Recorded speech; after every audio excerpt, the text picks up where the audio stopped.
of Kenyan money, which we have mobilized locally. So even as we look for solutions from elsewhere, we must know that there are solutions that are near us here. And I can say that about what we are doing in, we've mobilized about 300 billion shillings to deploy our health.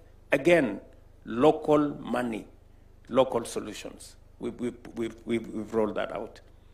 And as I listened to my good professor here, Lopez, he said three things: ambition, focus, alignment. You know, our ambition has been very small. You know, when you tell Kenyans we are going to build 200,000 houses, they say it is a lie. You know, when we came here last year and said we are going to put together a team that is going to unlock special economic zone in our region. And I remember when I had a meeting with Professor Orama in Mombasa last year, and we did announce $1 billion of investment in special economic zones in our country. $1 billion looks so much money. People are saying, no, this must not be true, because our ambition is small. So we are used to mediocrity. We are used to smallness. We must stop this smallness of mind and begin to think big and to think seriously. Look, today here, less than a year later, we have broken ground for an investment here, as has been said by these good people, beginning here, going to Dongo Kundu. Dongo Kundu will be there in a month and a half, and by February next year, we will be breaking ground in Naivasha. So, ambition, this is what this good Lopez is telling us. Let us raise our ambition. Let us stop thinking small. Let us stop thinking, oh, this is not possible, and this is not possible. We've had this for a long time. These are the usual stories. It is not the usual stories. And let's keep focus. You know, why are we, for example, why are we focused on textiles? Because we have identified some value chains, about 8 value chains in Kenya. We have, under the bottom-up economic transformation agenda, we are focusing on 8 value chains. One of them is textiles. Textiles because we have a competitive advantage. We have a good human capital, and we can grow our own cotton. We just handed over Rivertex. We signed the contract. We will shortly be handing over Rivertex to Arise. And they are bringing into that equation, you know, seedlings, working with farmers, so that we can grow our own cotton. So that even the factory we will be building here in Vipingo will use cotton from Kenya. That is the direction we want to take this. We are focusing on e-mobility. Why? Because therein lies value. We already have, just to mention one sector, 1.5 million almost border people in Kenya. Arise is beginning the production of e-bikes in Kenya right here in this region. Again, so that we can replace those borders which are using fuel with the ones that are using electricity. When I said that we will have motorbikes that will use electricity, you will not need to buy fuel. Many people say, oh no, how is that possible? You know, today we have motorbikes in Kenya that are using electricity. I was very happy last week to see one member of parliament, the member of parliament for Mwala, having gotten his own border people to buy 200 e-motorbikes for his constituency. That is the kind of thinking that we want to push into this space. We are focusing on leather. Why? because we have the third largest herd of livestock in the continent. Therefore, we have the raw material. We can easily drive that, that space because we have the raw material, we have what it takes, and with investments like the ones that we are discussing here, we can drive it. Why are we focusing on digital jobs, BPO?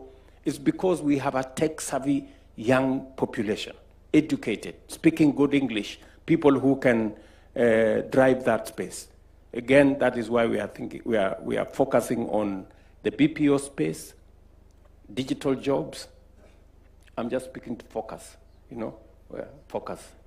So, so this is really when I'm listening to these good professionals, they're really speaking the language that I would all of us want to understand, that this is where we must be going. So special economic zones are instruments that we can use in this continent to do three fundamental things. Number one, we are a continent where many of our young people, they die in rickety, you know, boats trying to find jobs all over the place. We can create those jobs here in our continent. Number two, we have huge reserves of energy. I just came from Ethiopia last week. One dam producing 5,400 megawatts. You know, we have many of those that we can replicate in Kenya. You know, that energy pool, clean energy, we can not only profile ourselves as a place where there is abundant energy, but also renewable energy. And we can use it to decarbonize other industries anywhere in the world. We can proudly tell other industries wherever it is.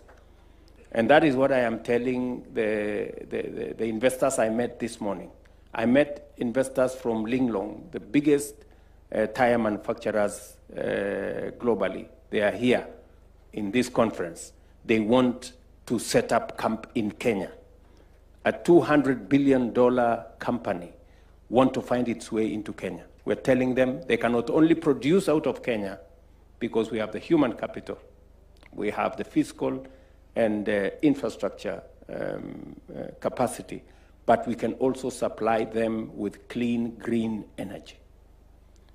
And they cannot only supply for Kenya, they can be manufacturing out of Kenya for global value chain.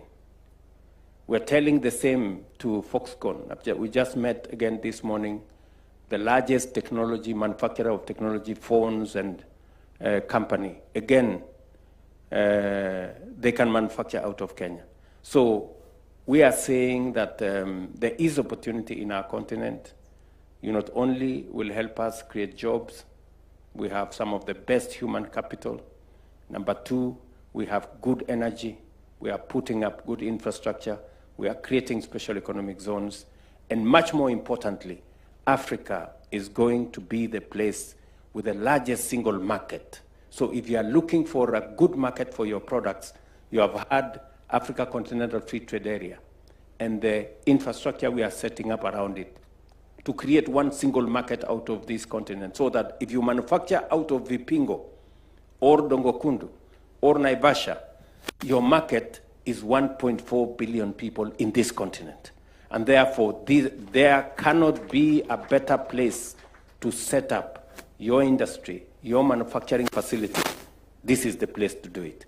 And speaking about logistics, you cannot get better logistics than what you have here in Mombasa. You have the port here in Mombasa, you have the port in Lamu, and you have everything in between. And we are setting up the infrastructure to connect this port by rail, by road, to the hinterland in our continent. So I am asking every investor, wherever they are, this is the place to set up camp, and we have all what it takes to make sure that your investment is not only safe, but it's also profitable. Thank you very much.